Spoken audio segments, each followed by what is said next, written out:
Donald Trump disparaged all service members who get the Congressional Medal of Honor. He's out here explaining why he's not weird, and undercover reporters exposed his connection to Project 2025. We gave Miriam the Presidential Medal of Freedom. That's the highest award you can get as a civilian. It's the equivalent of the Congressional Medal of Honor, but civilian version. It's actually much better because everyone gets the Congressional Medal of Honor. That's soldiers. They're either in very bad shape because they've been hit so many times by bullets, or they're dead. She gets it, and she's a healthy, beautiful woman. It's right. And they're rated equal. First of all, who's clapping for that? Okay, so Miriam Adelson, who we gave the medal to, is the wife of Sheldon Adelson. Their claim to fame is being big-time donors, right? So you mean to tell me that if you go to war and you get shot at by bullets and you lose a limb or something and do something to come back and get the Congressional Medal of Honor, you mean to tell me that that's equivalent to just being a big-time donor? This dude is an idiot. Not only is Donald Trump an idiot, but he also knows he's losing. You know how you know when you're losing? When you have to explain how you're not weird. She actually called me weird. He's weird. It was just a soundbite. And she called J.D. and I weird. He's not weird. He was a great student at Yale. He went to Ohio State, graduated in 2 years, at the top of his class, and all of these different things. And we have this guy that's running a very failed state, who's had a terrible career. I mean, you have him saying they're weird. No, he's a weird guy. And she's weird in her policy. Now, what's weird is how you defend not being weird. So if your defense for not being weird is, I know you are, but what am I? That's weird for an adult. But wait, there's more. Remember how Donald Trump said he didn't know nothing about Project 2025? They didn't mess around and went undercover. We begin today's show with a new undercover video that shows the co-author of Project 2025 bragging about his ties to Republican presidential candidate Donald Trump, even as Trump is trying to distance himself from the right-wing blueprint for his potential second term. If you believe in your policies and you believe that they'll be good for the American people, why are you trying to distance yourself?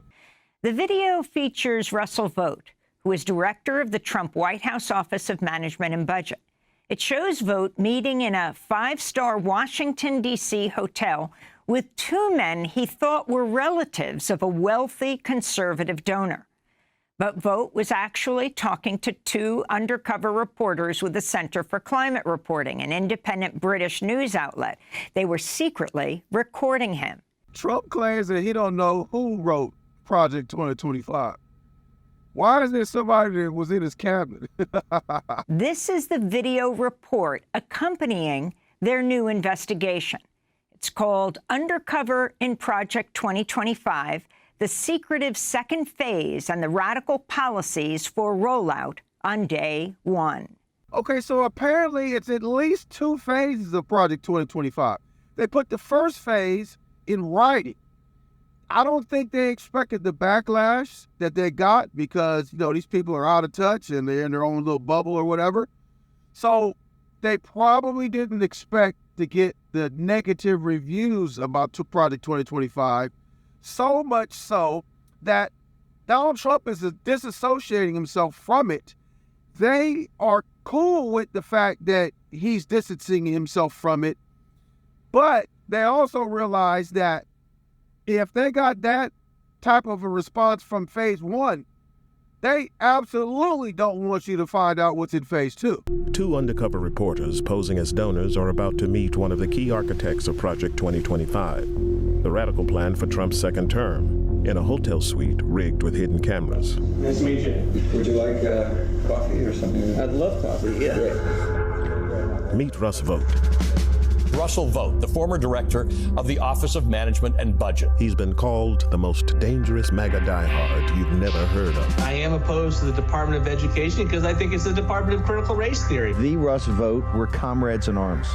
Formerly a cabinet member and chief lieutenant in the first Trump admin, I want to thank Russ for doing an incredible job. he now runs a group called Center for Renewing America. An organization that I helped turn into the Death Star that is accomplishing all the debates that you are reading about. I think you have to rehabilitate Christian nationalism. You have the largest deportation in history, block funding for Planned Parenthood. I want to be the person that crushes the deep state. Vogt is one of the key authors of the blueprint for a second Trump administration. It's amazing what people will say when they don't believe that they're on camera as opposed to when they are on camera. Project 2025. It's an ambitious 920-page blueprint. Like eliminating the Department of Education. The mass firings of civil servants. Banning access to the abortion pill and further restricting abortion rights. In recent weeks, the plans have become so controversial that Trump has been forced to distance himself. They're sort of the opposite of the radical left, okay? You have the radical left and you have the radical right. And they come up with this, I don't know what the hell it is, it's Project 25. Are you ready? I know nothing about Project 25. I haven't seen the document. I don't intend to really see the document. But behind closed doors, Vogt tells us not to take Trump's disavowal seriously. I expect you to hear 10 more times from the rally, the president, distancing himself from the left's boogeyman of Project 2025. Yeah. And you're not worried about that? I'm not worried about it. Okay. This is how cold and sinister these people are. This dude ain't even tripping that Donald Trump is distancing himself from the project, right? He know that the stuff is bad, so he not tripping, but he also know that Donald Trump is the biggest liar in history, so he cool with it. Our investigation into Project 2025 began 2 weeks before the meeting with Vogt at a conference for religious nationalists in D.C. The truth is, Christian nationalism is not a threat to American democracy. Christian nationalism founded American democracy. We make the acquaintance of Mika Meadowcroft, an author on Project 2025 and a close aide to Vogt. He tells us that Vogt is running the secretive second phase of Project 2025. For the life of me, I'm trying to figure out why, if Project 2025 is so great, why is it that the second phase of Project 2025 is such a secret?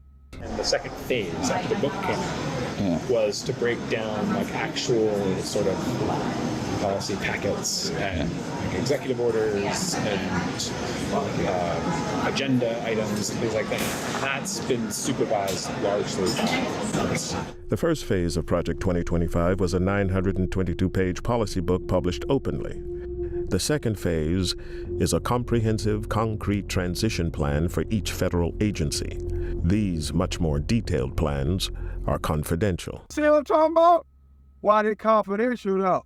Yeah. Because obviously you want as little of it to be FOIA-able, if you're familiar with the FOIA process, as possible. Freedom of Information Act, yeah. The Freedom of Information Act allows the public to request government communications. But Meadowcroft reveals they plan to avoid these rules. For those of you that don't know what a FOIA is Freedom of Information Act. So if you want to request information through that act, it's called a FOIA request. So when you watch these videos about, with the body cameras and all that on YouTube, that's how they get the footage. They submit a FOIA request. They are so secretive about this rest of this phase with the 2025 stuff. They don't even want you to be able to get information through FOIA. Yeah, the goal is, just familiarize all the transition team people with these plans. Yeah. But you don't actually send them to their work emails because then, right. You could just give the handbooks to everyone. Be like, this is the game plan for the admin. Yeah. But if the press knows that that's what you're doing, that they're going to immediately just say, I request all of your emails from Heritage. Okay. You right. Worker. I see. So we'll see. Interesting. So they are actively, secretively, and strategically passing information back and forth in a way that is not subject to a FOIA request. We want to meet the man writing the game plan for Trump's second administration. Vogt believes that in his first term, Trump's agenda was frustrated by what he calls the deep state. So Vogt is planning a radical centralization of government power under the president. firing civil servants and ending the independence of agencies like the FBI and DOJ. See, they talking about doing what they're accusing Kamala Harris of doing. They want to defund the police, basically make them where there's no independence and that the president controls both the FBI and the DOJ. See, this is why they demonize the word woke, because they actually want you to be asleep. Because if you're woke, you will go out and find this information. If you're sleeping and just listen to whatever they tell you, you're going to go for it. 80% of my time is working on the plans of what's necessary to take control of these bureaucracies. And we are working doggedly on that, whether it's destroying their agency's notion of independence. They're independent from the president. So he basically want to fill all these agencies up with people that will fall in line and do exactly what he said. With loyalists installed in key government agencies and armed with his playbook, Vogt believes a radical Christian nationalist agenda can be realized under a second Trump presidency. For example, on abortion. So I think the president's actually come up with a strategy that works, so long as you are giving people like me in the government the ability to block funding for Planned Parenthood, block funding for fetal tissue research. What I've told people is he had the most pro-life record ever. I've never seen him take it to stand in the way of a pro-life initiative that actually was real, politically and with momentum. And for Vogt, Trump's pick for vice president shows he's serious about pushing this ideological agenda when in power. So I am very happy with the JD pick. I think it's transformative for sure. And he's, think of him as a member version of what we do.